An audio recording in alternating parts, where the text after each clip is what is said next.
छत्रपति वीर शिवाजी महाराज का प्रताप राजकोट फोर्ट पर उनकी विशाल प्रतिमा का अनावरण और आपकी ये हुंकार हर भारतवासी को जोश से भर रही है। आपके लिए ही कहा गया है, चलो चलो नई मिसाल हो, बढ़ो नया कमाल हो, झुको नहीं, रुको नहीं, बढ़े चलो, बढ़े चलो।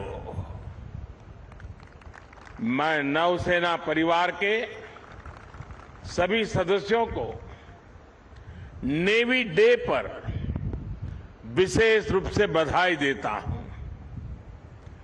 आज के दिन हम उन शूरवीरों को भी प्रणाम करते हैं जिन्होंने मातृभूमि के लिए अपना सर्वोच्च बलिदान दिया है। साथियों, आज सिंधुदुर्ग की इस वीर भूमि से देशवासियों को नौसेना दिवस की बधाई देना वाकई अपने आप में बहुत बड़े गौरव की घटना है। सिंधुदुर्ग के ऐतिहासिक किले को देखकर हर भारतीय गर्व से भर जाता है। छत्रपति वीर शिवाजी महाराज जानते थे कि किसी भी देश के लिए समुद्री सामर्थ्य कितना जरूरी होता है। उनका उद्घोष था, जलमेव यस्य बलमेव तस्य, यानी जो समुद्र पर नियंत्रण रखता है वह सर्वशक्तिमान है। उन्होंने एक शक्तिशाली नौसेना बनाई। कान्होजी आंग्रे हो, मायाजी नाइक भाटकर हो, हीरोजी इंदालकर हो, ऐसे अनेक योद्धा आज भी हमारे लिए बहुत बड़ी प्रेरणा है।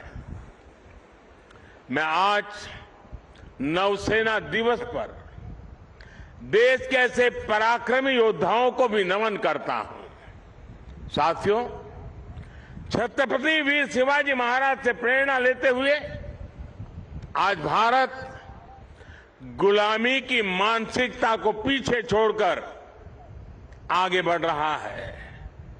मुझे खुशी है कि हमारे नेवल ऑफिसर्स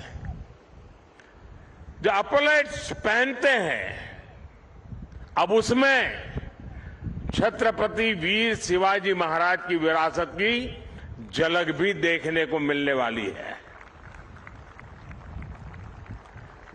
नए एपोलेट्स भी अब उनकी नौसेना के प्रतीक चिन्ह की तरह ही होंगे। ये मेरा सौभाग्य है कि नौसेना के ध्वज को मुझे पिछले वर्ष छत्रपति शिवाजी महाराज की विरासत से जोड़ने का अवसर मिला था। अब एपोलेट्स में भी छत्रपति वीर शिवाजी महाराज का प्रतिबिंब हम सबको नजर आएगा। अपनी विरासत पर गर्व की भावना के साथ मुझे एक और घोषणा करते हुए आज गौरव हो रहा है। भारतीय नौसेना अब अपने रैंक्स का नामकरण भारतीय परंपराओं के अनुरूप करने जा रही है। हम सशस्त्र बलों में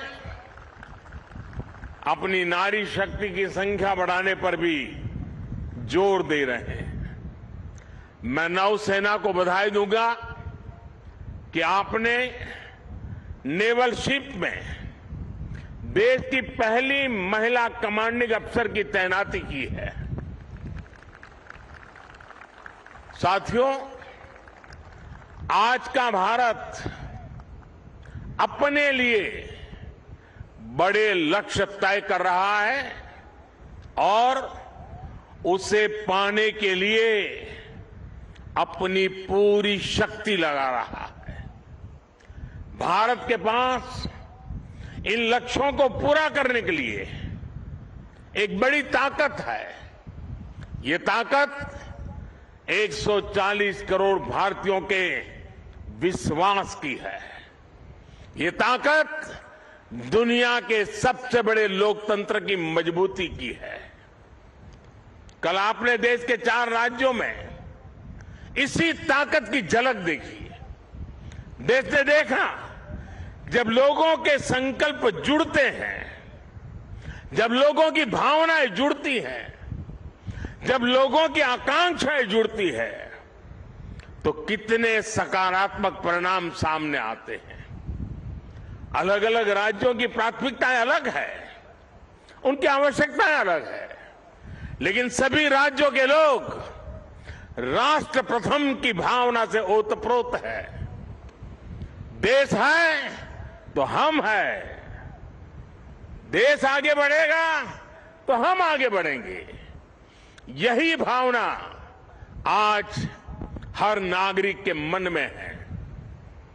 आज देश इतिहास से प्रेरणा लेकर उज्जवल भविष्य के रोडमैप तैयार करने में जुट गया है। लोगों ने नकारात्मकता की राजनीति को हराकर हर क्षेत्र में आगे निकलने का प्रण किया है। यही प्रण हमें विकसित भारत की ओर ले जाएगा। यही प्रण देश का वो गौरव लौटाएगा जिसका ये देश हमेशा से हकदार है।